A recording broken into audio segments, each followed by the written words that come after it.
So when did you think it started? That we forgot how to drive. It's the opening shot right out of the gate this morning. It's true. And I'm not pointing fingers. I'm not saying, when did you forget how? I said, when did we forget how to drive? Or is the problem that nobody ever taught? Or is it that we've been doing it for so long that we just take it for granted and I bring this up because what has become obvious to at least me as an observer, and I'm sure you as well, we have forgotten how to use turn signals. It's crazy. It's like you think intuitively somebody else is going to know you're about to go from one lane to the other. An even better example is you're driving down the street and all of a sudden a person pulls over. You think they're going to pull over and park on the side of the road. And you're waiting. And the next thing you know, they turn in front of you into a driveway. And of course, all the time we're in our car screaming, put your blinker on. What's wrong with you? Put your blinker. And if you don't believe me, look at this. This statistically, Society of Automotive Engineers in a study says turn signal neglect results in twice as many crashes as distracted driving. We don't use our turn signal 750 billion times a year. And if you go and read this story, and I'm going to tell you it's dated, it's 2012, so there has not been another one since then. But the latest statistics that you can find says that 48% of all people neglect to use a blinker when changing lanes. And that 25% of all drivers don't even use a turn signal when they're actually turning their vehicle. And that translates into 750 billion times a year that drivers neglect turn signals on U.S. roadways, over 2 billion times a day. Now, not every time that happened does it mean there's a crash, but according to the study, it means that 2 million crashes per year can be pointed directly at failure to just pull a little lever down on the side of the steering wheel. How hard is that? And of course, I don't know about you, but my wife has a fancy car. And I like the fact that she has a fancy car because she has that new turn signal that when you put it on and somebody's beside you, it starts making noise. And if you want to change lanes, you can also have a car now that won't let you because it has crash avoidance systems, which if we're not going to use our turn signals, that seems like that should be on every single car in America, right? Again, good morning to you. I'm Dan Gresham. That's my first thought this morning, but I'd love to hear yours. This is our at-home update. This is my corner of the world. Look, I want to show you something. I have a second camera hooked up these days that when I have spare time, and people will say, well, what does it look like? Where do you sit? This is what you see is what I see. A computer that I just pulled a story up. I have a program running. I have a camera that you see up there. All of those. I'm the director of the show. I'm the guy who sits here and talks, but at the same time. So if you see me looking over, at something, I'm looking over at one of these screens to see what you're seeing so that we can be on the same page. Again, I hope we're on the same page. We're on the same show, same live stream this morning here on Facebook. So why not drop a post? Say good morning. Tell us where you're watching. Got a question on your mind, a comment. Comment about drivers, that's fine. Turning indicators, that's one thing. Running red lights, that's another. And we can get into that because what is it that makes people think that yellow actually means go? I'm talking about a red light. It's amazing to me. And again, I'm not just talking about others. I'm just as guilty as anybody else. Well, I'm not on red lights, I don't think. Now, I have been known to go through yellows, but you can always justify that one, right? But going through reds, that's the one I don't understand. If you don't stop now at an intersection before you go through, I think you're being foolish, and I think you're fooling yourselves to think that everybody else is going to. My advice to grandkids learning how to drive, trust no one. Trust no one. Don't expect things are going to, they're going to put on their turn signal. Don't expect people to stop. It just may not happen. Again, please jump in. Give us a like this morning. We always appreciate those, knowing that you're there and you're watching and that we're here and that you still want to see the update in the mornings here on Facebook. And of course, where you're watching from is always fun too. All right, so coming up today, over the next couple of minutes, obviously, we're going to continue to take your thoughts on no turn indicators and whether you're good about it or bad about it. We're also going to take a look at the headlines, look at numbers, where they're going. The governor in town yesterday in Beaumont talking about what he sees. We will also be talking about scammers. What they're doing these days, what are they up to during the pandemic? We will also finish up the day with some really, really strange summer drink choices that are popping up on the internet. So if you're interested, stick around. It's the update from Dan's house.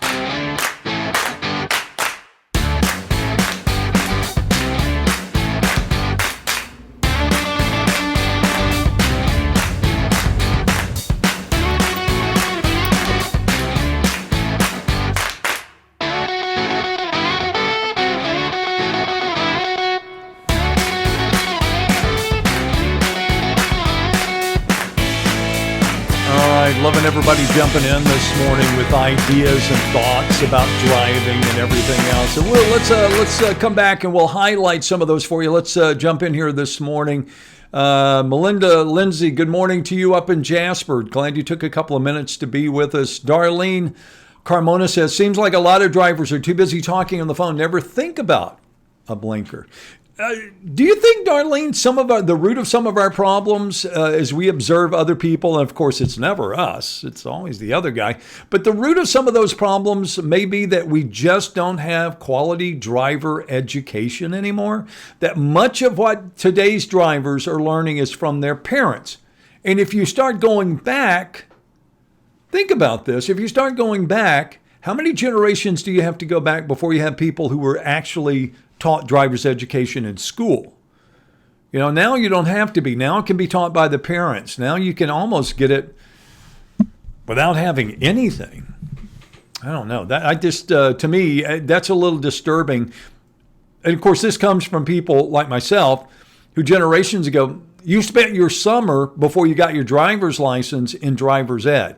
And it was always teachers, and most of all, it was the coaches who were teaching you.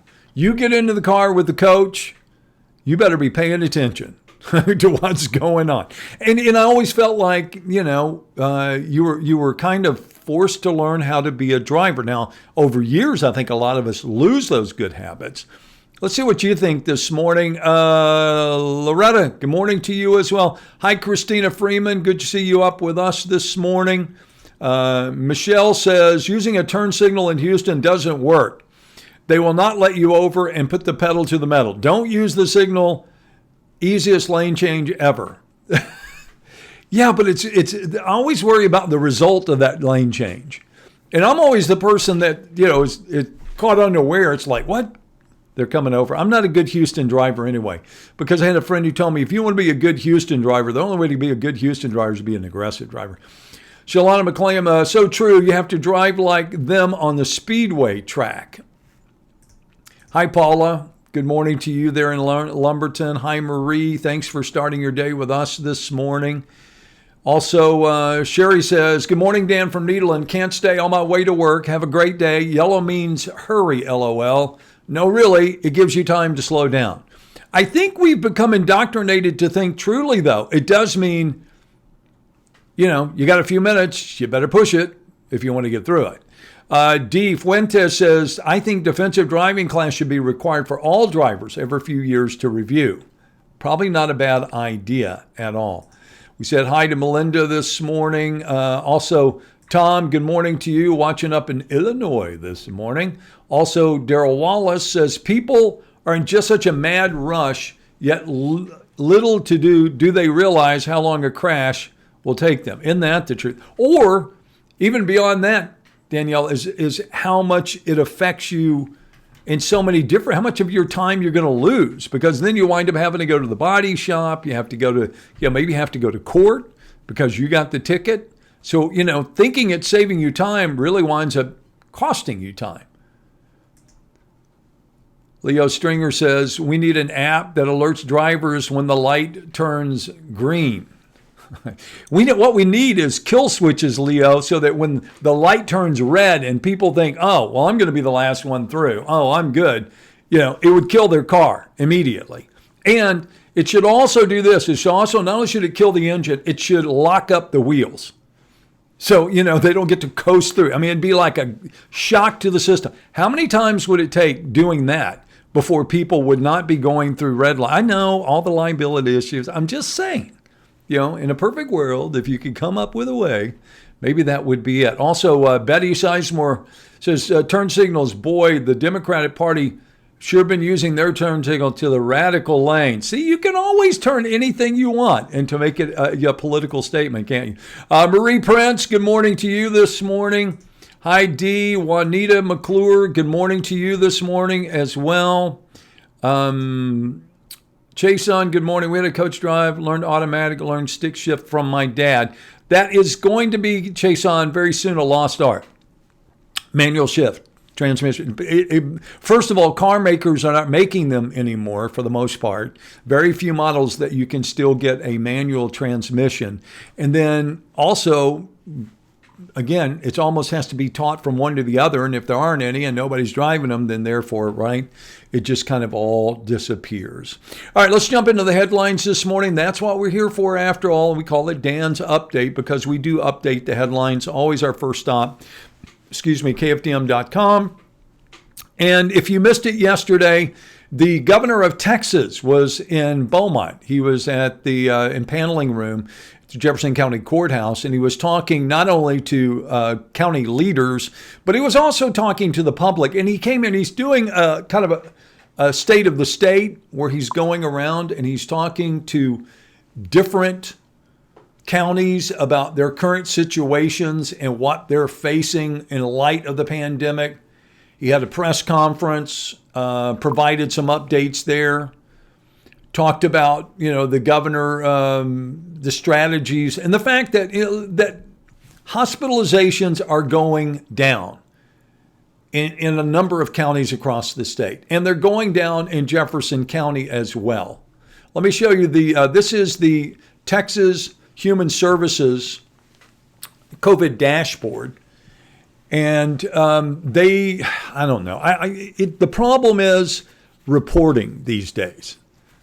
The number of cases, the number of deaths. You go and ask a lot of people in public health, and you ask a lot of people who are in county governments, and they all they can tell you is who knows, because this one we're getting it from our own county, and now we're getting it from the state, and we don't know if our is just a lot of confusion. But even if it's counted or undercounted, look at the number of fatalities. We've had 8,710.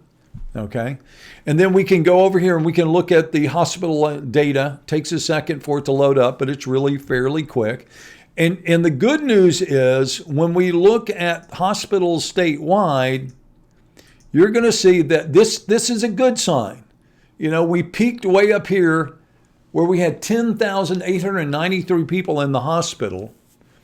And now we're coming down, and on the backside here, but the problem being, again, look at the graph. I mean, here's where you are in May with 1,700, and here you are with 7,000. Yes, it's good news, that it's going down. But as the governor said yesterday, way too early to get too comfortable about where it's headed, because now we're changing the game.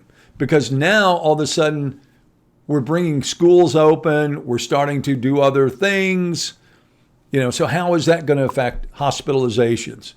And as we said, that to many of us, that's the key, is you don't want to overwhelm the system. Now, here in Southeast Texas, the number's looking much better. Remember when we had one ICU bed available for 1.3 million people? Well, now there are 13.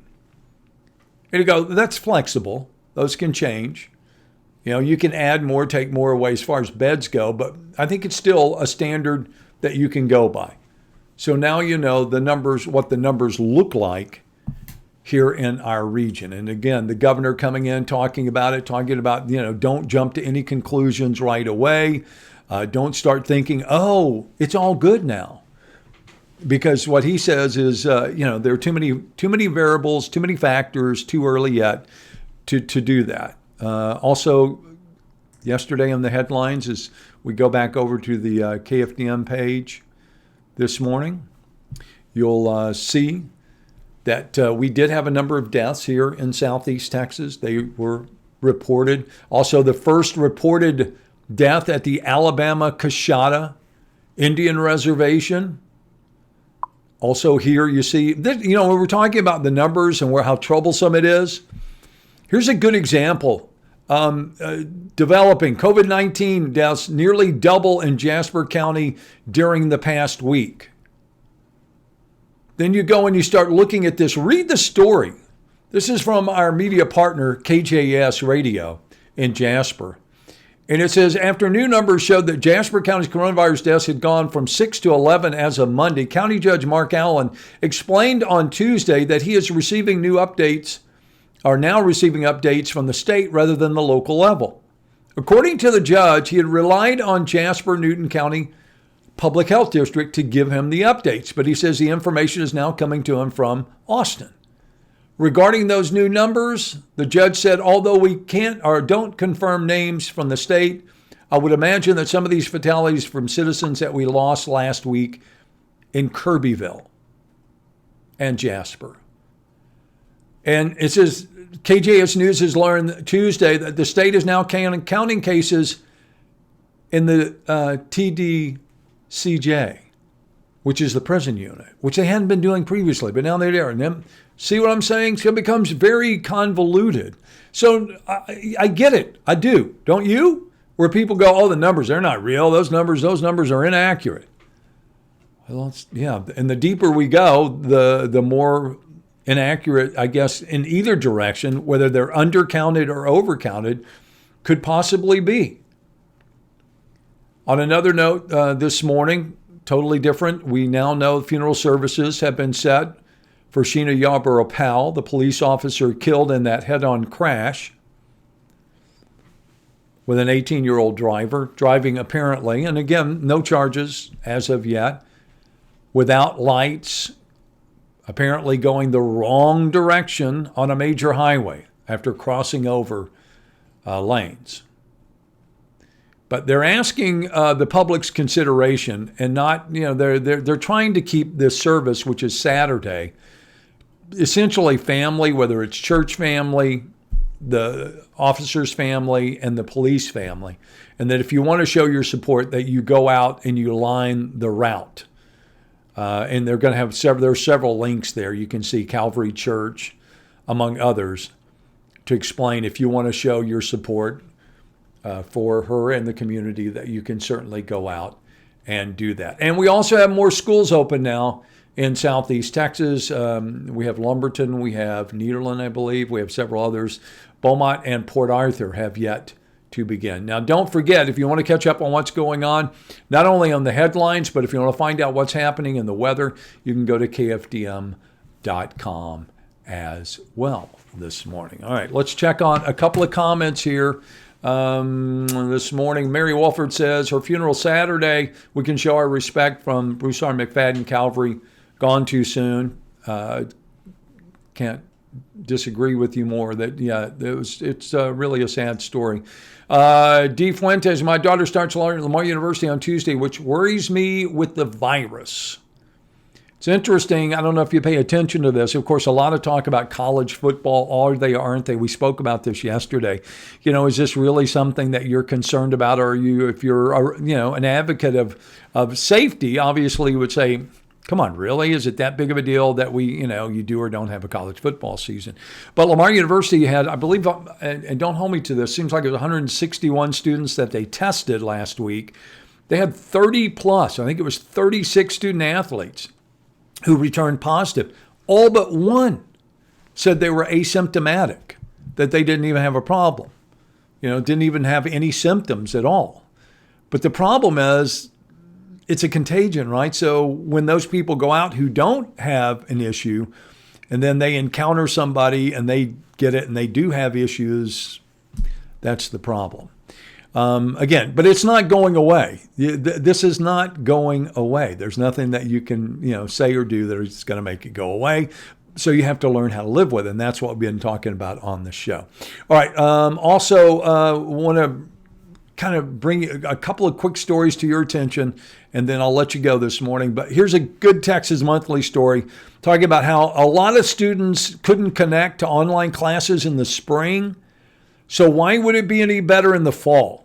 According to a TEA report, this is Brittany Martin reporting, by the way, for Texas Monthly, almost 2 million Texas children don't have access to a computer or internet at home. So how do you do online learning if you don't have access? You can't. It's not possible. So there's the problem. So how do you overcome that problem? A lot of districts are trying. A lot of districts are giving away a laptop, right? But then the child says, well, I don't have internet. Well, then they give them a mobile hotspot, that they can take home and use, and then they have internet. But it is costly to do so. And it's also troubling for those parents who are, trying to make it happen, whether you're in a rural part of Texas that we just don't have internet or broadband available, or if you're in the urban setting and, financially it's an economically disadvantaged household. I cannot afford a laptop or a smartphone or a computer of any kind. So again, steps are being taken, but there's still going to be a disconnect for a number of students across the state who cannot get online. All right, another one is this one. Is the idea that scammers never take a day off. If you think that it's the pandemic, they're probably, no. USA Today, scammers tell people they're fired or may have COVID-19. That's the new twist. Job hunters have long been warned to watch out for fake text, right? Phony employers. People say, I got a job for you. All I need is your information. Well, that's a problem because these guys will prey on anybody any way that they can make a free dollar, and they're back. And so just a heads up to you, know it's out there, know it can be a problem. If it looks too good to be true, what's the old saying, right?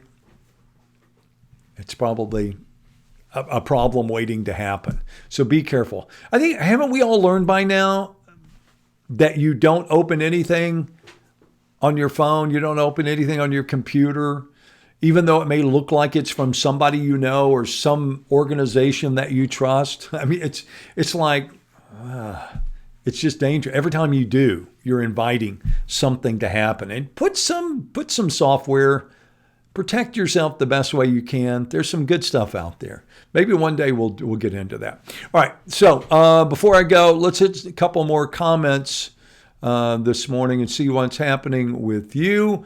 Marie Prince says Hampshire Finette starts on the 20th.